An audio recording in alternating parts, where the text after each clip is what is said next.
Saint মার্টিনে যাওয়ার পথে গুলি করলেও এই ইস্যুতে সরকার নতজানু হয়ে আছে বলে মন্তব্য করেছেন বিএনপির মহাসচিব মির্জা ফখরুল ইসলাম আলমগীর।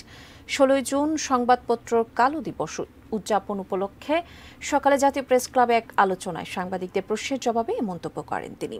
বিএফইউজে ও ডিইউজের একাংশ আলোচনার আয়োজন করে।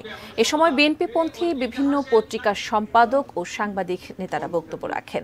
সাংবাদিকদের প্রশ্নের জবাবে বিএনপির মহাসচিব মির্জা ফখরুল বলেন, ক্ষমতায় টিকে থাকতেই এদেশের ওপর পার্শ্ববর্তী দেশের নানা অবিচার মেনে নিচ্ছে সরকার। সরকারের যে আমার একটা দ্বীপ, সেই দ্বীপে আমরা যেতে পারছি না, সেই দ্বীপে গেলেই আপনার অন্য দেশ থেকে গুলি করে মেরে ফেলা হচ্ছে, মেরেও ফেলেছে। হোম মিনিস্টার সাহেব বললেন যে এখন এমন কোনো অবস্থা হয়নি যে যেটাতে আমরা একটা এই ধরনের একটা স্টেটমেন্ট দেবো বা কিছু বলবো। এই যে নতজানু, মিয়ানমারের মতো একটা দেশকেও কিছু বলা যাবে না, তো সেই জায়গাটা আমাদেরকে প্রতিরোধ করতে হবে।